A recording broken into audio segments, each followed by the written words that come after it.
Welcome to the Your Entrepreneurship School podcast, or as I like to call it, the Yes Podcast. My name is Britta Moreta.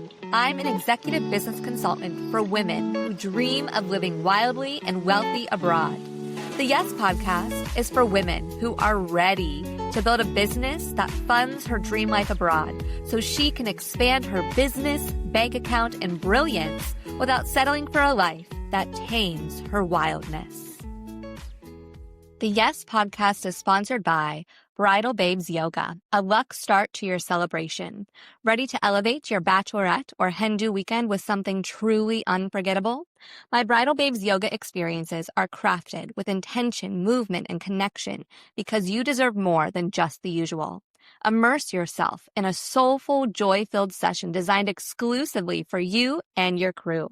Whether you crave a restorative morning flow, a themed class with playful energy, or a heart-centered practice to set powerful intentions for this next chapter, we'll curate a dreamy experience that feels as radiant and one-of-a-kind as your love story. What to expect? Thoughtfully curated playlist, essential oil-infused head massage, a pause to breathe, move, laugh, and connect with the optional add-ons of tarot card reading, astrology chart reading, and friendship bracelet making. This isn't just a yoga class. It's a radiant start to your weekend, an unforgettable moment of luxurious relaxation and joy before the confetti. Let's make magic for your bridal crew. To book a Bridal Babes Yoga class, you can go to brittamoreta.com/bridal-babes-yoga or find our link in the show notes.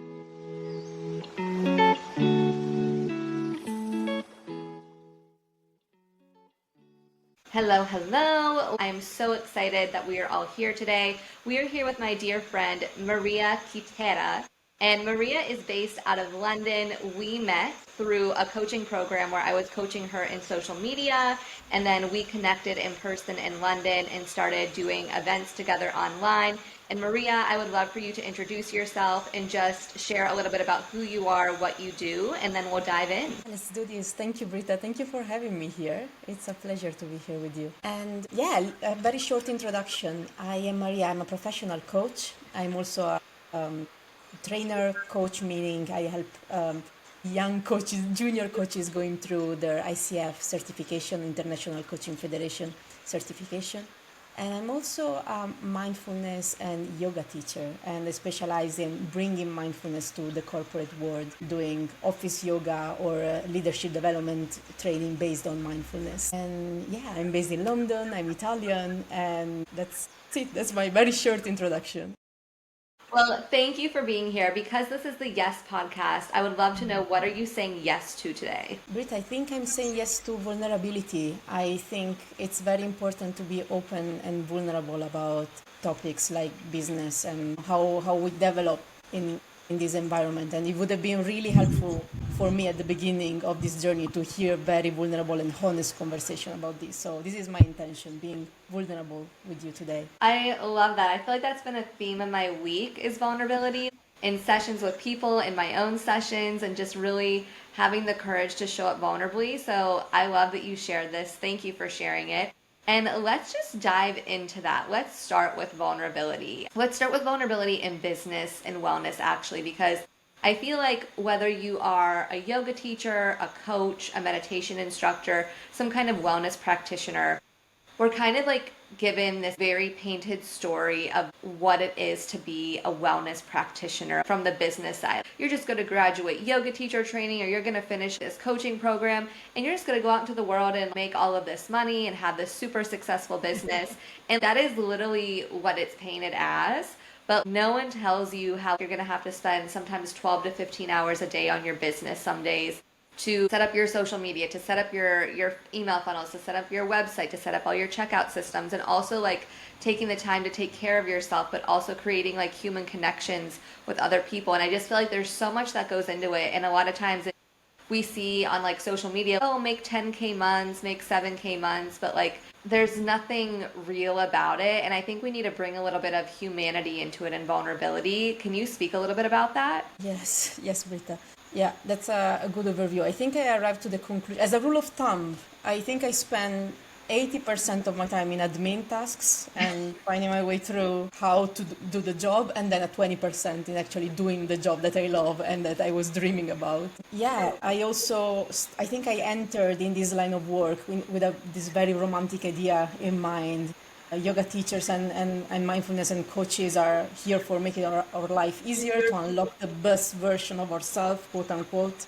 And so I thought it would have been about this. But there's a lot of, I guess, how to say this, like there is a lot of inner work to do and navigating through uncertainty, a lot of uncertainty. And a lot of new skills to learn that are not necessarily coaching or mindfulness related. So it's definitely an adventure full of up and downs. I That's my love experience that. as well. I agree with that. Like it's definitely an adventure, and I think it's really healthy to look at it from that perspective rather than like this is work, this is my job. Like that's too serious. I'm like let it be an adventure because it is truly an adventure. Like I feel like in my business, like I work directly with wellness practitioners, whether it's like retreat hosts, yoga studio owners, and a lot of times people don't talk about the fact that like it's actually just like managing personalities at the end of the day. Like that is what it is to be a business owner, which is very adventurous and very emotional. And I think when you are your own business owner, especially in wellness, we're so emotionally attached to our business. And something that has been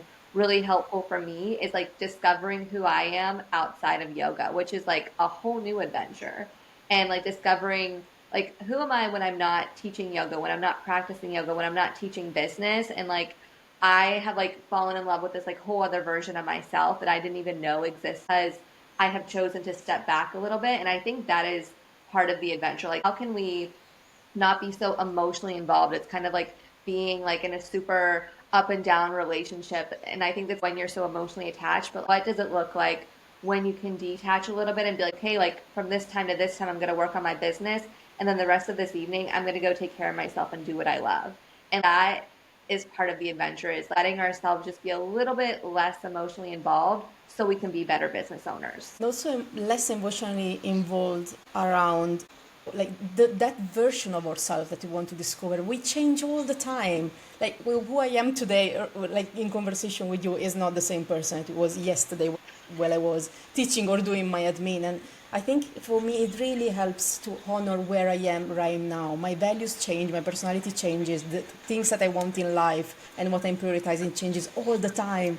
And so learning to be there with my current version of myself and move my business around it, not building my business around one specific version that I decide for myself.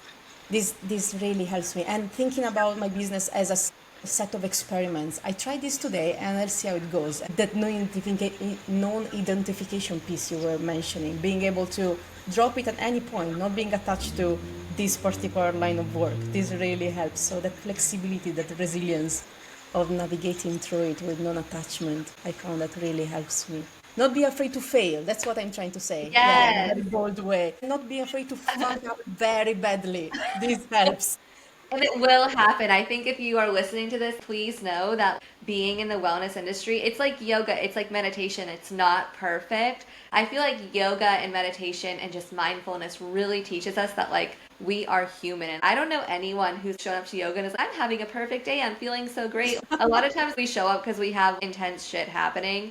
And yoga and meditation and all these amazing tools help us regulate our nervous systems. I love what you shared about just like the non-attachment again, because I always say like test things out in your business and don't be married to any of it. Like I know like we all love wellness. It's all why we're here. It's all why we do what we do. But like from a business perspective, I have learned that like I will not marry myself to anything because if it's not working, I'm going to throw it out and try something else. And it's just like, it is what it is. I've learned like what worked and what didn't work, and I'm going to use both of those things to build something better and like test it out. And when I say test it out, it's not for 24 hours. This is such a common thing, especially with people I've worked with, is they freak out if something doesn't work within 2 hours. And in what world is that real? If you're a business owner in the wellness industry, the first day you show up to yoga is not the day that you do a half moon or a crow pose. I'm talking years later. So in business, test something out for 6 weeks. And that way you have enough time, whether you're like running a meta ad, whether you're testing out a new landing page, maybe you're A/B testing some titles in your email newsletter. Keep testing things out for 6 weeks so you have data that shows you what actually worked and what didn't. And do not freak out if you don't have results within 2 hours of something. To me, that's crazy. What's that quote? The day you plant the seeds is not the day you eat the fruit. And like, that is my mantra for business. Just because I had the idea today and I created something with it today, I'm probably not going to get results for a few weeks or a month, and that is okay. And it's like being in that journey of trusting yourself and trusting what you created, what you planted. That's such a great point. It's the other end of the spectrum, right? On one end, we are getting really attached to what we want to do and with this predefined idea of what we are supposed to bring in the world, what is our mission even, like smash our face into it over and over again. And on the other side, there is just giving up at the first sign of, blah, no one put a like on my post that is not meant to be. Again, another lesson that we can draw from yoga is about balance and being in the happy middle, that famous middle way, middle path, and understanding when is the moment to stick and to apply discipline and consistency, and when is the moment to sense that there is some ego involved in there. And that's, I deserve this. I really, like, that's where I have to push and push. And so, yeah, how do we find that happy middle and we breathe in the middle of it? That's the art. That's what excites me about this business thingy, right? We say that is at the end of the day is just another spiritual practice, running a business. Yeah. I love how you view business as a spiritual practice, because I forget that a lot. For me, yoga is something very spiritual. It's something I dedicate an hour of my day to almost every day, and my practice is my whole world. If yoga or meditation or any mindfulness practice is only 1 hour out of our day and we're running a business, then our business absolutely deserves to be a spiritual practice. And I think running a business teaches us a lot about ourselves, at least for me. Like how I show up in conflict, how I show up when no Wi-Fi or technology or systems are working. Uncertainty. Oof. Yeah. Yeah. Like when you launch something great and then none of the sales like checkout pages work, and it's like, great, like thank you. And it's like I'm very comical about it, because like that's how I just maintain. But it is something very spiritual, and like at least for me, like I think we can all have something spiritual like to start our business day. For me, like I'm really into astrology. I'm really into like tarot cards and like angel cards, and I'll pull a card, or like I'll even like read an astrology about my business or like the chart of my business, and that's something to like set the spiritual tone. Do you have anything that you do to like set the spiritual tone or just like the vibration of your business every day? What I can mention is that I think intentions is it's very cliche, but the intention really drive everything for me. So starting from journaling, I write 3 MIT, most important tasks at the beginning of the day. And that's what, if I complete these 3 tasks, these 3 intentions, this is going to be a successful day. And this really helps me to, keep me grounded. This is only about these 3 tasks. I don't have to do everything today. There is 3 tasks, and with this very strong intention behind. And this also helps me with the sense of achievement. I was very focused today. And yeah, that's what helps me driving what I want to do. I love that. MIT, I'm going to use that. Most important tasks. Where do you write these tasks? I have actual sticky notes, and I have the sticky notes that are installed on my laptop, and also, how much time, if we have 3 important tasks every day in our business, how much time do you spend on each to get them done? Or is it just however much time needs to be done? Yeah, that's a great point. So first of all, I have my physical journal. I don't have it with me right now, otherwise I would have shown you. But I'm a really visual person. So I like to write it down and to, with a very colorful highlighter, like cross the task once it's done. And this, I think even the manual act of doing that helps me with this sense of achievement and in setting this intention, manually setting it. I know that people get a bit lost into which tool I should use. My husband really likes Trello, or I played with many different tools. It doesn't matter. Pick a tool. I would say that would be my advice. It really doesn't matter. And one important thing is that the task should be achievable within today. So if there is a very big task, for example, launching my retreat, this shouldn't be a task for the day. This should be something that is realistic for me to achieve today. And that's how I think I keep myself accountable. This is doable today, I can do it. And I have ass or but method, meaning I don't raise my butt from my chair until this task is done. So I have to copyright this in some way. Yeah, so my but method. This is how I get things done. Love that. Like you're like, we are staying in this place and we are not leaving. Like for me, it's like literally putting my phone in another room and I'm like, we are not looking at any app on this phone until this task is done. Yeah. I love that you have a journal because the journal for me is manifesting it in real life. So I love that. And I love how you're strict on yourself. And I also like how you mentioned how if you're gonna launch a retreat, that's not something that's gonna happen in one day. And I would love for us to chat a little bit about the breakdown of it. For me, I help, literally what I do is I help my clients launch their retreats. I do all of the landing page, the website building, the listings, the social media, everything they need. And like for me, like it takes a full 2 weeks to get all of it done. And I know like a lot of Westerners are like, oh my God, I need it done in 2 hours, not 2 weeks. But it's like if you want something that is like successful, that looks good, that is easy for your guests to get through, whether it's like a retreat or an online course, like take the time to set intentions around what you are building because when we are rushed through things, shit breaks. Shit does not work well. It doesn't look good. Maybe you even like forgot to set up the mobile version of it. And I feel like when we're like rushing through these tasks, it's kind of like yoga. We all end up in Shavasana. So like, why are we in a rush? Why are you going before I even said anything? You didn't know we were going to do that on the right side. I didn't say that. Why are you in a rush? Who taught you to like run that fast when we are walking right now? And I really try to like set that intention with my clients. I'm like, this is not going to get to you by tonight or tomorrow. This is going to get to you by Friday if you want it to look good and if you want to get results, period. And that's really hard for some people. And it's very interesting for me to watch the reactions of people. Some people are very understanding and some people are like, why can't this happen right now? And I'm like, calm down. You're going to get results because magnificent things take time, period. Yeah. What do you think about that? Like breaking down a task so that one, we can be more present, more intentional and get better results. I think it has also something to do with ego, acknowledging the fact that we are humans, we are finite. We are not gonna move the sea today. What is something that realistically I can do within today? I think, yeah, is game changer thinking about us as, humans and finite. Acknowledging the limits that we have.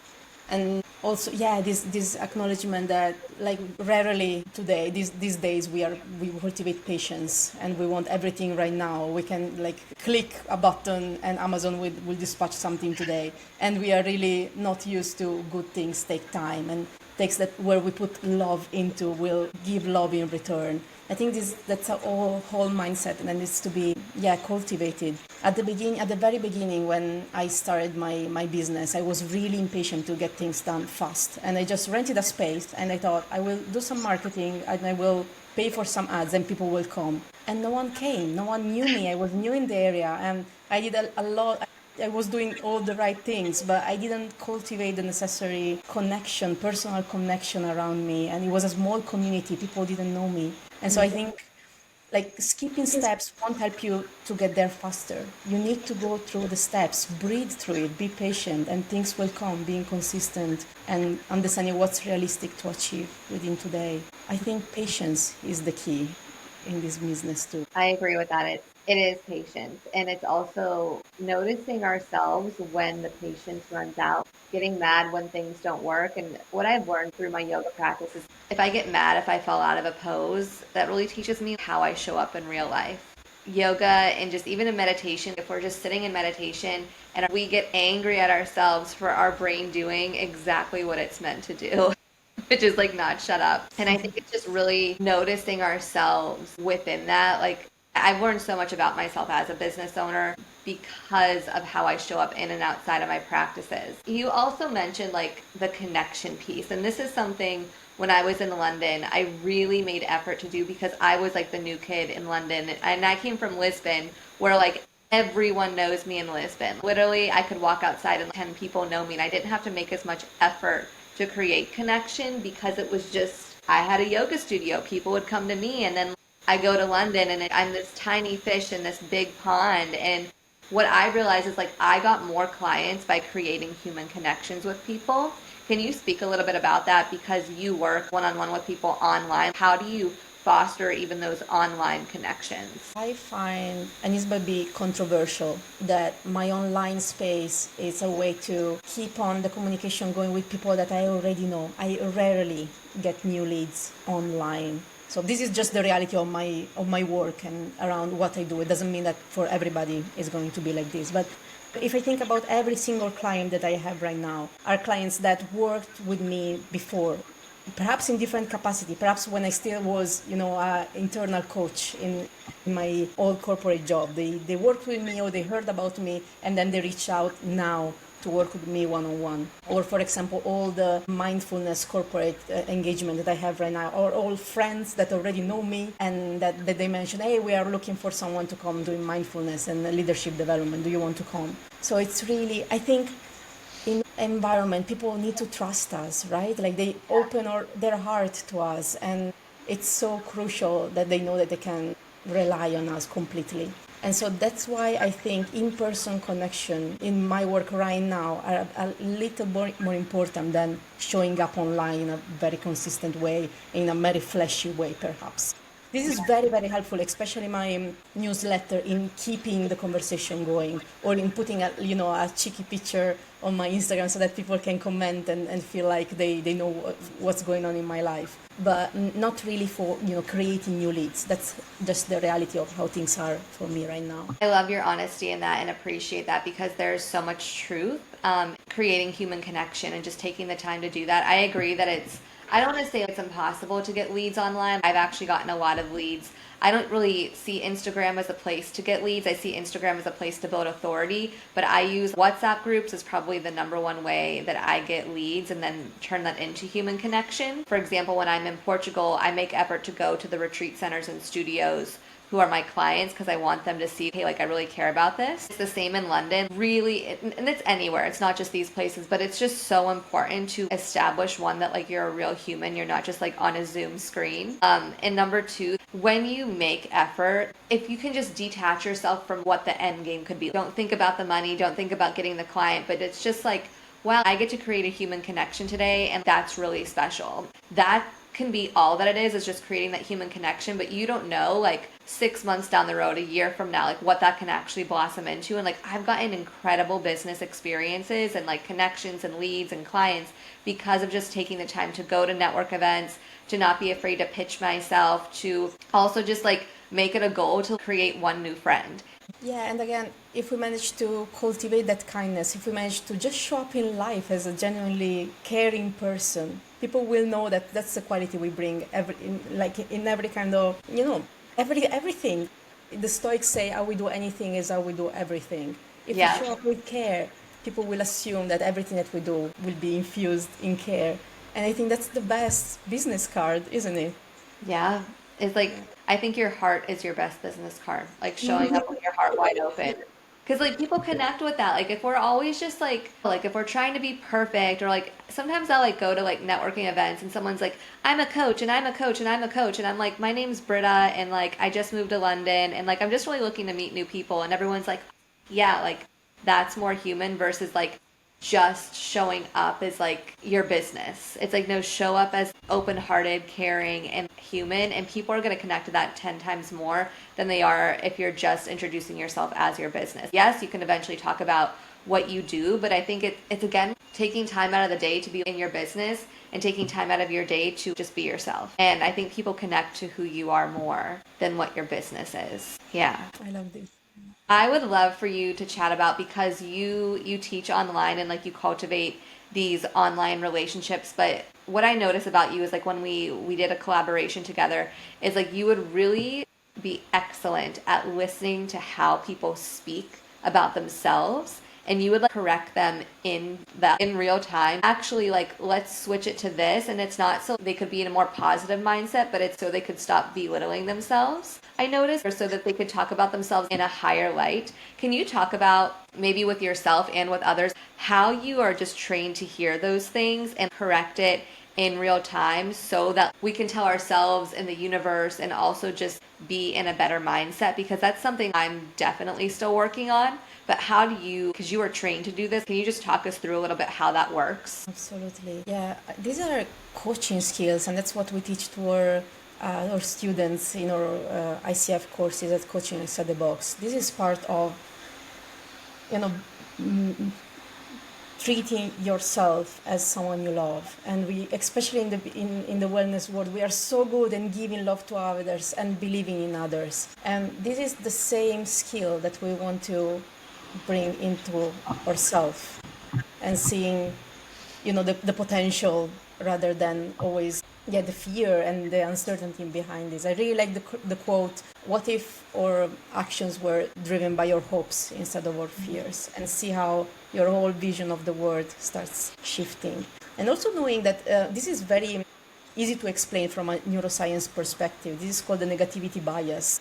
So the idea is that our brain is wired for scanning the environment and looking for threats, and looking for all the ways we are falling short, or all the ways things can go to shit, can explode. And this is just because our brain is wired for maximizing our probability of success, not for optimizing or happiness, or being calm and being successful and regulating our nervous system. So what happened is that the most, jumpy and scared and stressed people in the past, our ancestors, were the ones surviving, and were the one passing their genes on. And so knowing that we have this negativity bias really ingrained in us, it required a really intentional act to remember ourselves that surviving is not enough. I want to thrive. I want to keep my nervous system in check. And that's where I really can connect to people, where really I can create a business I love, and I can achieve what I love to do. So this is the kind of shift we want to help people see, and being okay with where they are right now. When you started your business to where you are now, can you give us an example of something you had to change the perspective on, or change from survival to thrival, or to thriving within yourself, so that you could show up with more hope in your business? It's hard to say, because I feel so many things. I changed and I grew so much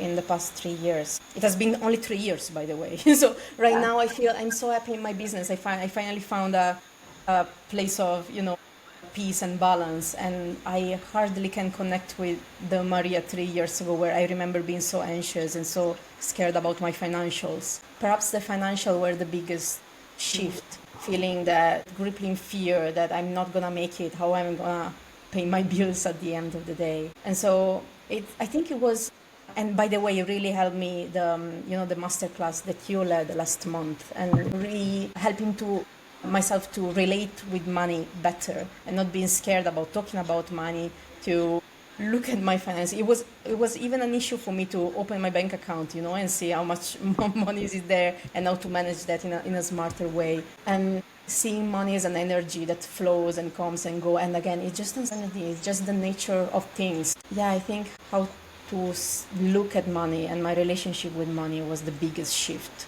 from the beginning to now. Thank you for sharing that, because it's something we all struggle with as humans on this planet, is money, and how we view money and how we show up in money. And this is something that's a daily practice for me. I just want everyone listening to this to know this is a very normal thing, and just like meditation and just like yoga, money is a practice. And I think it comes back to self-trust. I know how to manage my money. I know the bills coming in, or the bills going out, I know the money that's coming in. And I think when we get into this place of trust, which is a practice that needs to be practiced every day, myself included, I feel that's when more space is created for other things. When we're not spending all this energy in fear around money, what can we now spend that energy in love, whether it's around money or just anything else in our life? And I noticed that I make more money in my business when I am surrendering. When I go out to eat and leave my laptop at home and don't think about my business, suddenly I get 3 clients when I get home. And these things happen a lot. And I think this is the universe for me being, look what happens when you surrender. Really great things can happen. That's why we have Shavasana. And so many people skip Shavasana, or yoga teachers will teach an entire sequence and then leave a 30-second Shavasana. And it's if we could just teach the act of surrendering, we could master it in our real life and apply it to money and finances and just how we view money. Because yes, like you said, money is a flow and it's a surrender. And I have had to just teach myself that every day and just be in that surrender. And then when we have that surrender in money, what else can we surrender to in life? Like, what else are we controlling that we could just surrender to? And that's like really how I have to view it to keep myself out of like money anxiety. Yeah. And again, how we do anything is how we do everything. It always just show up in different ways. And I want to say trust is a great one, trusting and surrendering. But something that really helps me as the analytical brain, really nerd that I am, is study. If you don't know how to handle your money, read books, like work with a coach, like someone like Britta, or join a course. The book that is right now on my desk is Money, a User Guide. Just because I felt I didn't have, the tools. I felt financially illiterate. And so what do I do when I feel like I don't know things? I start studying. And that's a way to, it's also exposure therapy. So read about money, listening to podcasts and a conversation like this, talking about money. And little by little, we can see that, that fear fading and getting a little bit more an idea of what is this about. And it's not that scary at the end of the day. It's an energy. And again, coming and going, like everything. I love that. And we will link that book in our show notes. So if people want to read it, they can. I would love for you to just chat a little bit about, because you and I did an amazing collaboration where like I talked about money and sales and you talked about the mindfulness of it. And I think a lot of times we forget that we need both things. If you want to run a successful business, whatever successful looks for you, you have to be able to do the inner work so that you can show up with confidence, with presence in your business. Can you talk a little bit how these two things go hand in hand and like how you've seen it either with yourself or your clients of like when we do this inner mindfulness work, this is the result? I feel it requires a really hard look in the mirror and seeing how we relate to financial stability. For some people, it's so important to feel safe and to have enough that they will, for example, never leave the job that they hate for taking the leap and starting their own business. And for some people, that's absolutely fine. I also want to speak about privilege. Not everybody can afford what I did, and I'm very, very lucky. And of course, it required a lot of effort, and it was hard. I'm not saying it wasn't for free. I think it's about understanding how much you value financial stability and securities. Not everybody can do this or right at this moment. And if you decide that despite fear you want to do this anyway, it's about looking at the fear and understanding where it's coming from. Is it really your fear? Is it fear induced from other people? Is it realistic fear? What's the worst thing that can happen? And what's the best thing that can happen? What are you afraid of in case you succeed? There is a sense of you will get isolated. People, like, for example, for me, there was I used to be a software engineer, and my partner is a software engineer. And so there was this really deep fear of our lifestyle right now are really compatible. What's going to happen if I change drastically and I start doing mindfulness? I'm not a software engineer anymore. Our schedules are going to be different. Will I be disconnected from my partner if this happens? And so there are a lot of limiting beliefs and ingrained pattern that we need to be looking at, understanding what is really blocking you and understanding what's the alternative. That's not the end of the story. The fact you're believing this right now doesn't mean that this is the truth. We say in mindfulness that's real for sure. Everything you're believing is real because you're feeling it in your body. There is a reason why it's there. But is it true? Is there different ways to see things? And this is the work that we want to do, the mindfulness and the mindset part behind this work. I love this. I resonate with this so much. I worked at a yoga festival pre-COVID years ago, and I remember interviewing this yoga teacher who always said, like, is it true? Is it necessary? Is it love? And I think about this every day. Is it true? Is it necessary? Is it love or living in love? And this is exactly it. When we have, as like a business owner, I've had panic attacks. I've very much lived in fear. I've had anxiety, and I literally have to tell myself I am not my anxiety. Like, I'm feeling anxiety. I am not my anxiety. Or like, this is trauma, but I am not my trauma. Or I'm having a panic attack, but this panic attack is not me. And I think when we choose to separate a little bit, we're experiencing this right now. And what are my options? What is the light at the end of the tunnel? This isn't me. It's something I'm experiencing. And I really believe that, like, when we can separate those things, we have the way to move forward or to get out of that, or to literally like sit in a chair in our mind and watch it happen without like it completely consuming us. Yeah. Right. It's a difference between I am what I'm feeling against it's something I'm carrying right now. And at the end of the day, I think it's very helpful to remind ourselves that emotions are somatic experiences, are physical sensation on our bodies. Like I'm pinching my fingers, I'm feeling this right now. When I feel anxious, I'm feeling, I don't know, my chest tingling, my throat being tense. But this is a physical experience. I can detach from that. It's not me. I'm feeling this right now. I'm not my fingertip, right? And I'm not my tight chest either. I can see it. This is how what I'm feeling right now is going to change if you watch it for long enough. Tonight, chances are that tonight you're not going to feel this way. What does it mean? You don't. That's not true anymore. Or yeah, that's the danger of over-identifying with our feelings and our emotions. That's the impermanent nature of this all. We can, if we watch it for long enough, quieter enough, we can see it coming and going, and be present for it all. Do you have a tool to help us get quiet so we can notice those moments? I think unfortunately it's a practice. So I think it's unrealistic that when we are in the middle of this panic attack or whatever strong emotion we are experiencing, that we have a switch and we suddenly start paying attention and stop the over-identification. So unfortunately I think that practices like it could be yoga, it could be mindfulness meditation or Tai Chi or having a walk in nature and be really present, so a mindful walk are those practices that if we do regularly helps us to, again, train that muscle in our brain that reminds us that we can paying attention without being that. So it's like when we go to the gym, we lift the dumbbell and we train our biceps. Every time that we practice mindfulness in the morning is a rep. And we train our brain to be present even when difficult experiences come up. This is my very mainstream tip. I love this tip, and if you're listening to this, it's pick a practice, and I'm going to say stick with it for 6 months. And I know 6 months sounds like a really long time. It's actually quite a short time.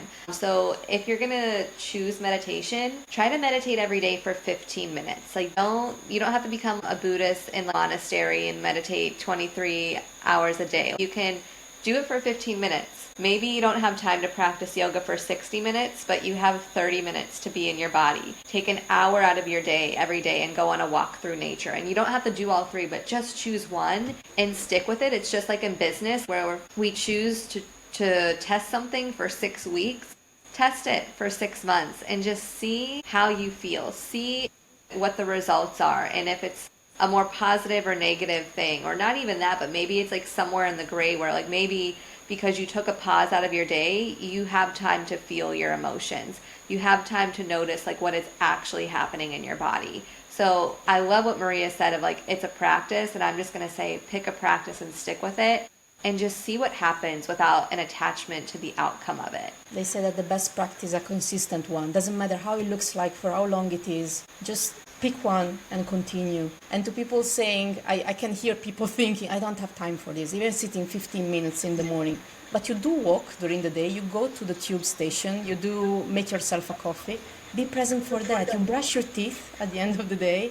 Yeah. This can be your practice, set an intention. And if you can be present for that, chances are you can be present for other things. If you have time to scroll through TikTok or Instagram, that's an even better one. You have time to have your practice. And that's something I am preaching to myself, saying that. I'm like, I'm so tired, but I spent an hour on social media. And I'm like, nope, we're going to spend that hour doing yoga instead. And it's like, what can we also switch out in our days to make time to take care of ourselves? And I think that is what it is. It's like changing that switch in our brain to, I don't have time, to like, I will make time, and see what that does for you.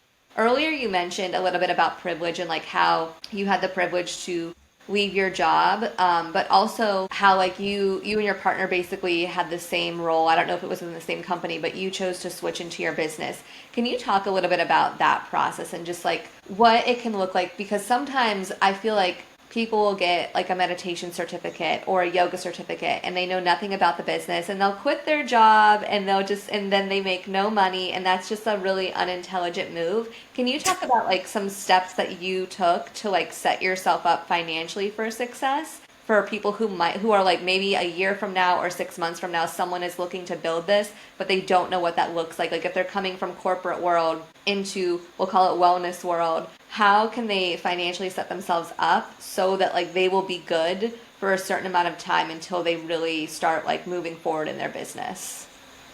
Thanks, Britta. This is exactly the conversation that I wish I heard before starting to have a reality check. And I don't want to say it's not possible. This is, again, just my experience. But as you said, I do feel it's unrealistic to think I'm going to leave my job today and I'm gonna try and I'm gonna find clients starting from tomorrow if I start posting on social media. I don't think this is realistic. And people saying the contrary, like they don't think they have a really solid grasp on reality. So what happened for me, I was a software engineer and I had a good salary. I was living in Berlin, and as a software engineer, I had the chance to build a nice savings. So I felt I had enough to survive for 1 year without working potentially. So that's the point where I felt I had the privilege to feel I'm safe enough and I can experiment for 1 year and see what happens. And worst case scenario, I was telling myself I can go back to corporate and finding a job. So the transition for me looked like before switching completely, I started working as an internal job. So as a software engineer, I started studying facilitation, Scrum Mastering, if anyone in the audience is familiar with that. And I became an agile coach, which is basically coaches that help teams and leaders within their organization as an internal coach. As with I don't know, it was probably 4 years as an agile coach, organizational coach. And I moved to London my 4th year, and that's where I felt like I think I have enough knowledge, experience, and network to be able to try this on my own. At the same time, in parallel, I was a very passionate yoga and mindfulness practitioner. I started my training with Jack Cornfield and Tara Brach. And so this all together gave me the confidence to say, okay, now I have my savings, I have knowledge, I have networking, I can do this and see what happens. So I think these are the 3 things I would look for before jumping. I agree with this wholeheartedly. I'm someone who has like rarely worked in the corporate world. Like my most corporate job was like managing corporate yoga studios. And I think it's so important, like your network is your business. Like for the people in the back, like your network is your business. And going to network events, like my whole time in London, I just went to network events and taught yoga and worked on my business. Like that was my life. And I really agree with you on the fact that it's like, it's your community. Like you don't know anyone at the network event, they could become your community.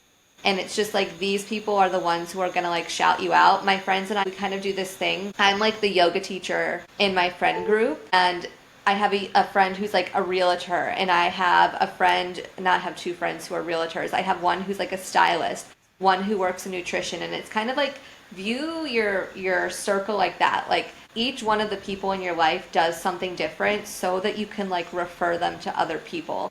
And I do that on purpose, at least in my life, because it's like, I hope I'm the yoga teacher. I hope I'm the businesswoman out of my friend circle. So like they know that they can refer me and vice versa. And I think it's that, like, rather than like going to like a wellness event where everyone and their mom is like a yoga teacher, a meditation thing, like go to the network events where like the people are not that.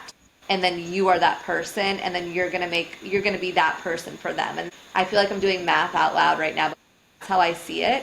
I also love how you brought up Agile, because fun fact, my uncle was like the creator of Agile. I'm not making this up. This is like, he wrote the Agile Manifesto. Yeah, he wrote all the books on it, and like this is what he does. He is like the OG Agile. So I'm happy to connect you. But yeah, that just like made me smile, because I'm like, this is literally what my family is. This is like what the family was like raised on, was Agile. Like the books are like this big, and he signs them for all of us, and I'm like, you're my uncle, I don't need your signature. But like it's just like, I really understand Agile and just like the importance of it. And I love that like this is something you incorporated into your business that you have now. So thank you for sharing all of this. If people want to work with you, whether it's online or in London or even in Italy, where can they find you? How can we get connected with you? Thank you, Britta. I think the easiest way is going on my website, that we probably also paste in the comments of this podcast. Is that right? So it's going to be www.mariachietera.com, or finding me on LinkedIn, Maria Teresa Chietera, or on Instagram, maria.chietera.coach. I would invite you to subscribe to my newsletter. I really love writing it. People say it's a lot of fun and there is occasional wisdom going on in there. So it could be a really nice way to stay in touch. And that's a starting point. And I'm going to shout out Maria because she is someone who is just so genuine in her work and so caring. And I think there's a real difference in that. Like, there are people who like do it because it's their work, and then there's Maria who does it for the love of it. So like, if you want to work with just a mindfulness facilitator, a meditation and yoga instructor who just has her whole heart in it and has that business background, it's Maria. She's amazing. I've worked with her. I think she's incredible. So go find her. We'll put all of her information in the show notes. And thank you, Maria, for taking the time to be on here today and to show up with vulnerability. I see you and I so appreciate you. Thank you. It was lovely to be here with you today. Thank you. Appreciate you. Oh. If you are a women-run business and want to be featured as a commercial on the Yes podcast, then send an email to britta@brittamareda.com or check the show notes to get the details. Thank you for listening to the Your Entrepreneurship School podcast. If funding your life abroad sounds like something you want to do, then check out the show notes to find out ways we can work together. If you feel called to leave a review, then you can find me on Apple Podcasts, Spotify, and YouTube. I'll see you on our next episode where we will expand our business bank accounts in brilliance without settling for a life that tames us, all while saying yes to our wildest dreams.